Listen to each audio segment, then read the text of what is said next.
Hi friends, నేను మీ వెంకటేశ్వర రెడ్డి. మరి ఈ వీడియోలో విద్యా దృక్పథాలు కాన్సెప్ట్ ను బేస్ చేసుకొని మరి పై సబ్జెక్ట్ ను బేస్ చేసుకొని ఎస్పెషల్లీ ఈ వీడియోలో ఎన్సిటిఈ, ఎస్ఆర్సి, ఎంఆర్సి ఈ మూడు కాన్సెప్ట్స్ ను బేస్ చేసుకొని మెయిన్ పాయింట్స్ క్లియర్ గా ఎక్స్ప్లెనేషన్ ఇవ్వడం అయితే జరిగింది. అదే విధంగా నెక్స్ట్ ఎక్స్ప్లెనేషన్ అబ్జర్వ్ చేస్తే ఎన్సిటిఈ అంటున్నాం. మరి ఇక్కడ ఎన్సిటిఈని బేస్ చేసుకొని కూడా ప్రీవియస్ క్వశ్చన్ పేపర్ లో చాలా బిట్స్ మనం అబ్జర్వ్ చేయవచ్చు. ఎన్సిఈఆర్టీ, ఎస్సిఈఆర్టీ, ఎన్సిటిఈ ఇవన్నీ చాలా ఇంపార్టెంట్. ప్రతి క్వశ్చన్ పేపర్ లో ఏదో ఒక దానికి సంబంధించి ఒక బిట్ అయితే ఎక్కువగా టచ్ చేయడం అయితే మనం అబ్జర్వ్ చేయవచ్చు. మరి ఇక్కడ ఎన్సిటిఈని బేస్ చేసుకొని ఫస్ట్ ప్రీవియస్ క్వశ్చన్ పేపర్ లో మరి క్వశ్చన్ ఏ విధంగా అడిగారు మనం ఒక్కసారి అబ్జర్వ్ చేస్తే ఎన్సిటిఈ తన పశ్చిమ ప్రాంతీయ కార్యాలయాన్ని ఎక్కడ ఏర్పాటు చేసుకుంది అని అడిగాడు. పశ్చిమ ప్రాంతీయ కార్యాలయాన్ని ఎక్కడ ఏర్పాటు చేసుకుంది అని అడిగారు. అదే విధంగా ఇక్కడ ఉపాధ్యాయ విద్యను బేస్ చేసుకొని కూడా ఏ సంస్థ అని అడిగాడు. అది ఎలా అడిగారో కూడా నేను చెప్తా. నెక్స్ట్ అంటే ఎగ్జామ్ పాయింట్ ఆఫ్ అడిగేటువంటి bit. Next NCTE full form ఏంటి? ఎన్సిటిఈ ప్రధాన కార్యాలయం ఎక్కడ కలదు? నెక్స్ట్ ఎన్సిటిఈ చట్టబద్ధత కల్పించేటువంటి సంవత్సరాన్ని గుర్తించండి. ఎన్సిటిఈ స్వయం ప్రతిపత్తి లభించినటువంటి సంవత్సరాన్ని గుర్తించండి. ఎన్సిటిఈకి సంబంధించి సరికాని వాక్యాన్ని గుర్తించండి. ఇలా క్వశ్చన్ ఏ విధంగా ఇచ్చినా కానీ మీరు ఆన్సర్ చేసే విధంగా ఉండాలి. అందుకే ఎగ్జామ్స్ రాస్తేనే ఆ క్వశ్చనింగ్ అడిగేటువంటి విధానం అనేది మీకు చాలా స్పష్టంగా అర్థమవుతుంది. మరి కాన్సెప్ట్ అబ్జర్వ్ చేస్తే ఎన్సిటిఈ ఫుల్ ఫామ్ ఏంటి? మరి ఎన్సిటిఈ ఫుల్ ఫామ్ ఏంటి అంటే national council for teacher education. Full forms చాలా ఇంపార్టెంట్. ఎన్సిటి ఫుల్ ఫామ్ ఏంటి? ఎన్ అంటే నేషనల్, సి అంటే కౌన్సిల్ ఫర్, టి అంటే టీచర్, ఈ అంటే ఎడ్యుకేషన్. దీన్ని మనం తెలుగులో జాతీయ ఉపాధ్యాయ విద్యా మండలి అంటాం. తెలుగులో ఏమనాలి? జాతీయ ఉపాధ్యాయ విద్యా మండలి అంటాం. మరి ఇక్కడ ఎన్సిఈఆర్టీని ఎప్పుడు ఏర్పాటు చేశారు అంటే ఇది దేనిలో భాగంగా ఉన్నది అంటే ఎన్సిఈఆర్టీలో భాగంగా ఏర్పాటు చేశారు. ఎప్పుడు అంటే 1993వ సంవత్సరంలో మీరు నోటెడ్ చేసుకోవచ్చు. 1973వ సంవత్సరంలో, 93 కాదు 73వ సంవత్సరంలో. అంటే ఎన్సిటిఈని 1973వ సంవత్సరంలో ఎన్సిఈఆర్టీలో భాగంగా ఏర్పాటు చేయడం అయితే జరిగింది. అయితే ఆ ఎన్సిఈఆర్టీ నుంచి తొలగిస్తూ చట్టబద్ధ అంటే పార్లమెంటు చట్టం పరంగా ఇక్కడ చూడండి 1993వ సంవత్సరంలో పార్లమెంటు చట్టం ద్వారా ఎన్సిఈఆర్టీ నుండి వేరుపరిచి ఎన్సిటిఈ స్వతంత్ర సంస్థగా ఏర్పాటు చేయడం అయితే జరిగింది. ఇదే మీకు ఎగ్జామ్ పాయింట్ ఆఫ్ వ్యూ ఎలా అడుగుతారంటే ఎన్సిటిఈని చట్టభద్రత కల్పించిన సంవత్సరాన్ని గుర్తించండి అంటే చట్టభద్రత కల్పించిన సంవత్సరం మనకి ఏమవుతుంది అంటే 1993 అవుతుంది. చూడండి, ఎన్సిఆర్టీలో భాగంగా ఏర్పాటు చేసిన సంవత్సరం అయితేనేమో 1973వ సంవత్సరము, చట్టభద్రత కల్పించినటువంటి సంవత్సరం ఏమో 1993వ సంవత్సరము. అదే విధంగా స్వయం ప్రతిపత్తి లభించినటువంటి సంవత్సరం అయితేనేమో 1995వ సంవత్సరము. 1995 ఇక్కడ 3 ఇయర్స్ చూడండి.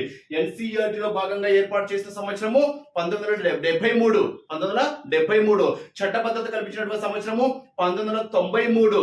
నెక్స్ట్ స్వయం ప్రతిపత్తి లభించినటువంటి సంవత్సరం ఏంటి? 1995. ఎన్సిటిఈ ప్రధాన కార్యాలయం ఎక్కడ కలదు? న్యూఢిల్లీలో కలదు. ఎన్సిటిఈ ఫుల్ ఫామ్ ఏంటి? National council for teacher education. Next ఇక్కడ మన మెయిన్ పాయింట్ ఒకసారి అబ్జర్వ్ చేస్తే ఎన్సిటిఈ కార్యకలాపాలను నిర్వహించడానికి 4 ప్రాంతీయ కార్యక్రమాలు ఉన్నాయి. ఇక్కడ చూడండి 4 ప్రాంతీయ కార్యాలయాలు ఉన్నాయి. అదే మీకు ఎన్సిఈఆర్టీలో అయితేనేమో 5 అని చెప్పాను. ఓకేనా? ఎన్సిఈఆర్టీలో అయితేనేమో 5, ఎన్సిటిఈలో అయితేనేమో ఎన్ని ప్రాంతీయ కార్యాలయాలు ఉన్నాయంటే 4 ప్రాంతీయ కార్యాలయాలు ఉన్నాయి. మరి ఆ 4 ఎక్కడ ఉన్నాయి? మరి ప్రీవియస్ క్వశ్చన్ కూడా ఇక్కడే టచ్ అయింది. మరి ఆ 4 ఏంటి అంటే తూర్పు ప్రాంతీయ మండలి, పశ్చిమ ప్రాంతీయ మండలి, ఉత్తర ప్రాంతీయ మండలి, దక్షిణ ప్రాంతీయ మండలి. మరి కాన్సెప్ట్ అబ్జర్వ్ చేస్తే ఎన్సిటిఈ తన తూర్పు ప్రాంతీయ మండలిని ఎక్కడ ఏర్పాటు చేసుకుంది అంటే భువనేశ్వర్. తూర్పు అంటేనే మనకి ఏం గుర్తు రావాలి? భువనేశ్వర్. అది ఎన్సిఈఆర్టీలో అయితేనేమో 5 అని చెప్పాను మీకు. ఆ 5 ఏంటి?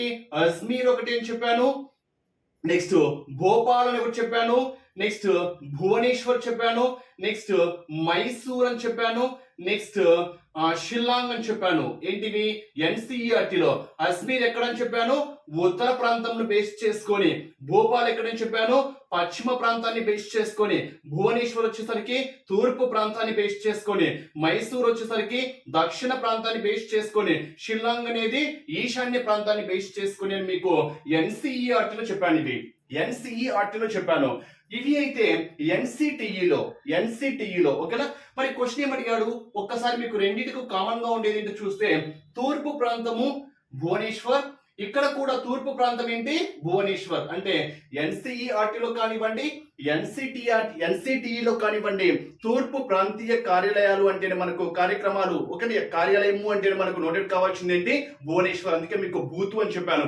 బూతులు మాట్లాడకూడదు, విద్యా సంస్థలో బూతులు మాట్లాడకూడదు అంటున్నాం. అంటే బూతులు అంటే భూ అంటే భువనేశ్వర్, తూ అంటే తూర్పు అని గుర్తుపెట్టుకోమన్నా. చిన్న లాజిక్ ప్రకారం అంటే విద్యను అభ్యసి మనం చదువుకున్న వాళ్ళము అన్ఫార్నమెంట్ లాంగ్వేజ్ యూజ్ చేయకూడదు, బూతులు యూజ్ చేయకూడదు. బూతులు అంటే భూ అంటే భువనేశ్వర్, తూ అంటే తూర్పు. ఓకేనా, చిన్న లాజిక్ ప్రకారం అంతే ఫ్రెండ్స్. అది అంతకన్నా ఏం లేదు, ఏదో ఒకటి లాజిక్ ఉండాలి కాబట్టి చెప్తున్నా అంతే. ఓకేనా. నెక్స్ట్ ఇక్కడ కామన్ గా ఉండేది మనం ఇంకోటి ఒక్కసారి మనం అబ్జర్వ్ చేసాం అనుకోండి, పశ్చిమ ప్రాంతం చూడండి. పశ్చిమ ప్రాంతంలో మనకి ఏముంది, ఇక్కడ కూడా పశ్చిమ ప్రాంతం ఏంటి భోపాల్. మీకు లాజిక్ చెప్పాను, భోపాల్, భూ అంటే భూపాల్, భూపాల్, పా అంటే పశ్చిమ, ఇక్కడే ఉంది భూపాల్లోనే ఉంది, భోపాల్లోనే. భూ అంటే భోపాల్, దాని పక్కన పా ఉంది కదా, పా అంటే పశ్చిమ. అంటే పశ్చిమ అంటేనే పశ్చిమ ప్రాంతీయ అంటేనే మనకు పశ్చిమ అంటేనే భోపాల్, భోపాల్, పా అంటే మనకు అక్కడ పశ్చిమ అనేది మీరు ఇక్కడ నోటెడ్ చేసుకోవాలి. ఇక్కడ కానివ్వండి, ఇక్కడ కానివ్వండి. నెక్స్ట్ ఇక్కడ ఉత్తర ప్రాంతం ఉంది చూడండి. ఉత్తర ప్రాంతం ఇక్కడైతే మనం ఏం చెప్పాను జైపూర్ అని చెప్పాను, ఇక్కడైతే నేను ఏం చెప్పాను అజ్మీర్ అని చెప్పాను. అంటే ఇక్కడ ఎన్సిటిఈ అంటే ఎన్సిటిఈ 4 కాబట్టి 4 ప్రాంతీయ కార్యాలయాలు అని చెప్పాను. ఎన్సిఈఆర్టీ అంటే 5 కాబట్టి 5 ప్రాంతీయ కార్యాలయాలు అని చెప్పాము. ఓకేనా, గుర్తుపెట్టుకోవడం కోసము. మరి ఎన్సిటిఈలో ఓకేనా 4 మనము జైపూర్ ఓకేనా దేనికి జై కొడుతున్నాము అంటే ఉత్తరము. ఓకేనా, ఉదయ్ లేదా జై ఓకేనా, ఉత్తర. అంటే మనం ఉత్తర అంటే మన టాప్ కదా, తూర్పు పడమర ఉత్తర దక్షిణము. అంటే ఉత్తరం అంటే పైన, అంటే పైన మనము టాప్ జై కొడుతున్నాము. జైపూర్ అంటే జైపూర్ అంటే మనకేం నోట్ కావాలి ఉత్తర ప్రాంతం అనేది నోటెడ్ కావాలి. ఏంటి ఎన్సిటిఈ. ఇక్కడ ఎన్సిఈటిఆర్టీలో అయితే మనకు ఉత్తర ప్రాంతము అంటే ఏం గుర్తు రావాలి అజ్మీర్ నోటెడ్ చేసుకోవాలి. అజ్మీర్ అంటే ఇక్కడ ఉత్తర అని చెప్పాను. ఓకేనా, ఆవు అని చెప్పాను గుడ్డి గుర్తు. ఏం చెప్పాను ఇక్కడ ఎన్సీఆర్టీలో ఆవు అని చెప్పాను. ఆ అంటే అజ్మీరు, ఊ అంటే ఉత్తరము అని చెప్పాను. ఓకేనా, ఎన్సీఆర్టీలో ఇక్కడ ఆవు కాదు జైవు. ఓకేనా, ఆవు కాదు జైవు. అంటే జై అంటే జైపూరు, ఊ అంటే ఉత్తరము. ఓకేనా, గుర్తుపెట్టుకోవడం కోసం ఆప్షన్స్ చూసినప్పుడు మీరు ఎలిమినేటింగ్ ప్రాసెస్ ద్వారా అయినా ఆన్సర్ చెప్పేయచ్చు.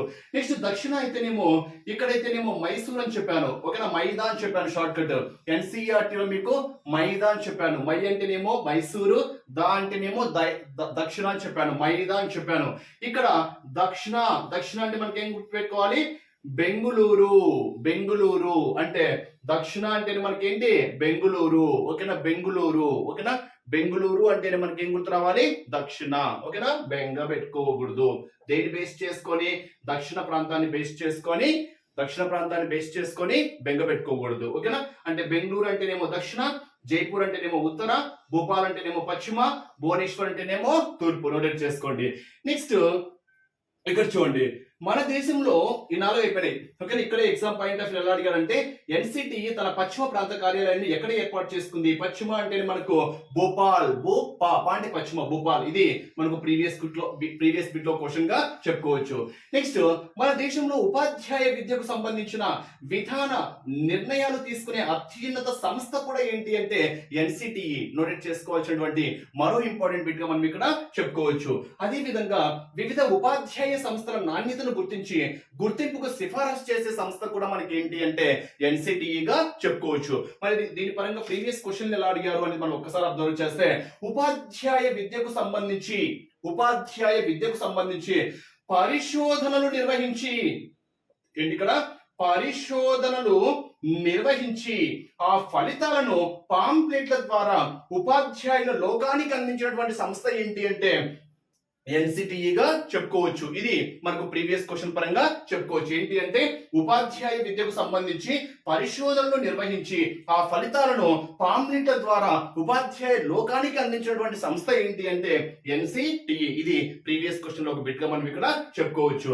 నెక్స్ట్ ఉపాధ్యాయ విద్యార్హత పరీక్షలకు ప్రమాణాలు రూపొందించింది కూడా ఏంటి అంటే ఎన్సిటిఈ. నెక్స్ట్ ఎన్సిటిఈ వారు 2019 నుండి బెస్ట్ టీచర్ ఎడ్యుకేటర్ అవార్డు, ఇది ఇక్కడ మీరు గుర్తుపెట్టుకోవాల్సినటువంటి ఒక important bit. Best teacher educator అవార్డును ఉపాధ్యాయ విద్యలో విశిష్ట సేవలు అందించిన వారికి, ఉపాధ్యాయ విద్యలో విశిష్ట సేవలు అందించిన వారికి బెస్ట్ టీచర్ ఎడ్యుకేటర్ అవార్డును అందించేటువంటి సంస్థ ఏంటి అంటే ఎన్సిటిఈ. మరి ఏ సంవత్సరం నుంచి అందిస్తున్నారు అంటే 2019 నుంచి అందించడం అయితే జరుగుతుంది. నెక్స్ట్ ఉపాధ్యాయ విద్యా ప్రణాళిక తయారీకి మార్గదర్శకం చేసేటువంటి సంస్థ కూడా మనం ఏం చెప్తున్నాము అంటే ఎన్సిటిఈ. ఇవి మనము మెయిన్ పాయింట్స్ గా చెప్పుకోవచ్చు. దీంట్లో ఇంకొక మెయిన్ పాయింట్ ఉంది. ఏంటి అంటే ఉపాధ్యాయ విద్య, వ్యాయామ విద్య, ఓకేనా, అదే శిక్షణ కళాశాలలు ఇవన్నీ ఎన్సిటిఈ ఆధీనంలోనే ఉంటాయి. బట్ ఓకేనా, ప్రత్యేక అవసరాలు గల విద్యకు శిక్షణ సంస్థలు అనేటివి దీని ఆధీనంలోకి రావు. అంటే ఉపాధ్యాయ విద్య కానివ్వండి, వ్యాయామ విద్య కానివ్వండి, శిక్షణ కళాశాలలు కానివ్వండి, ఇవన్నీ ఎన్సిటిఈలోకే వస్తాయి.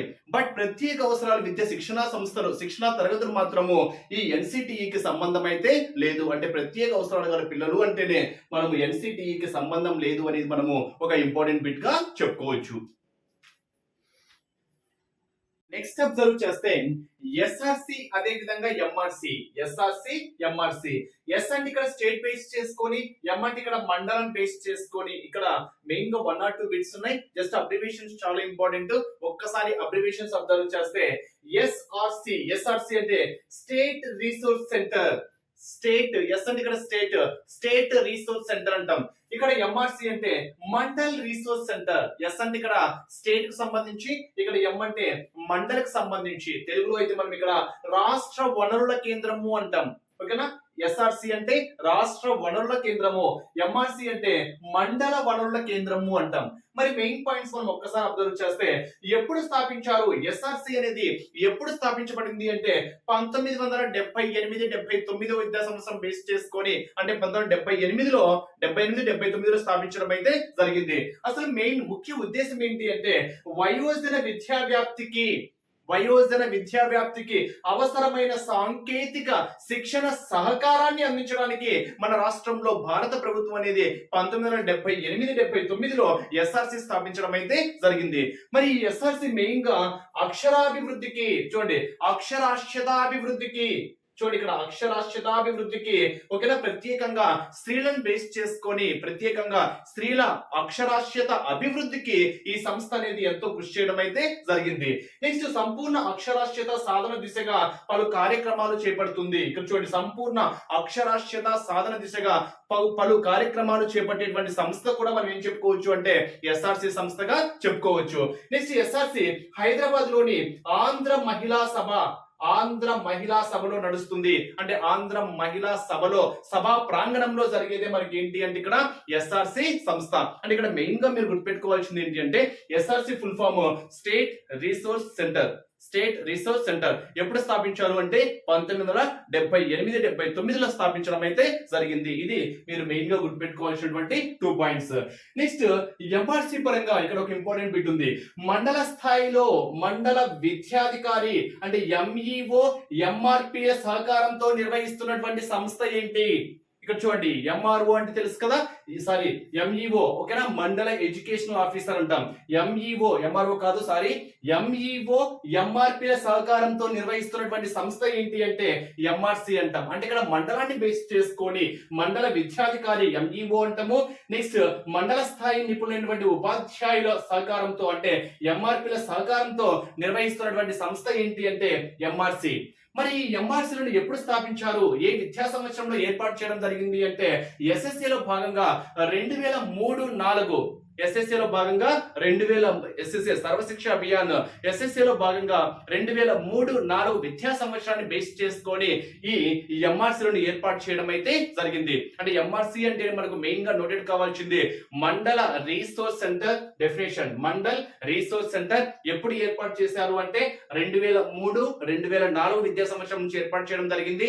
నెక్స్ట్ మీరు గుర్తుపెట్టుకోవాల్సింది ఎంఈఓ ఎంఆర్పీల సహకారంతో నిర్వహించేటువంటి సంస్థ ఏంటి అంటే ఎంఆర్సీ. అంటే మండలం బేస్ చేసుకొని అంటే మనకు ఆన్సర్ ఏంటి అంటే ఎంఆర్సీ అనేది మీకు నోటెడ్ కావాలి. నెక్స్ట్ మండల స్థాయిలో ప్రాథమిక విద్యా కార్యక్రమాల పటిష్ట అమలుకు అవసరమైనటువంటి వాటిని సిద్ధం చేస్తూ ఉపాధ్యాయుల సాధికతకు తోడ్పడేటువంటి సంస్థ కూడా మనం ఏం చెప్తున్నాము అంటే ఎంఆర్సీ చెప్తున్నాము. నెక్స్ట్ ఉపాధ్యాయుల వ్యక్త్యంతర శిక్షణ కార్యక్రమాలకు సదస్సులకు సమావేశాలకు ఇది కేంద్రంగా ఉంటుంది. సో మండల స్థాయి విద్యా వ్యవహారాల సమాచారం మొత్తము మనం ఎక్కడ తెలుసుకోవచ్చు అంటే ఎంఆర్సీలో తెలుసుకోవచ్చు. ఇది మనకు ఎంఆర్సీ ఎస్ఆర్సీలను బేస్ చేసుకొని కొన్ని ముఖ్యమైనటువంటి పాయింట్స్.